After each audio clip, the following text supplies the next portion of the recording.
ముఖ్యమంత్రి చంద్రబాబు నాయుడు, ఉప ముఖ్యమంత్రి పవన్ కళ్యాణ్ సారథ్యంలో రాష్ట్రంలో అధికారంలో ఉన్న తెలుగుదేశం, జనసేన, భారతీయ జనతా పార్టీ సంకీర్ణ కూటమి ప్రభుత్వం పరిపాలనలో వినూత్న మార్పులకు శ్రీకారం చుట్టింది. వాట్సాప్ గవర్నర్స్ను ప్రవేశపెట్టింది. దీన్ని విజయవంతంగా అమలు చేస్తుంది. వివిధ రకాల సేవలు, సర్టిఫికెట్ల కోసం సంబంధిత కార్యాలయాల చుట్టూ తిరగాల్సిన శ్రమ ఇక తప్పినట్టుంది.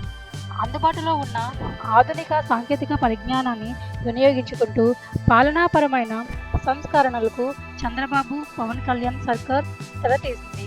ఈ క్రమంలో జనవరి 18వ తేదీన వాట్సాప్ గవర్నర్స్ను ప్రారంభించింది.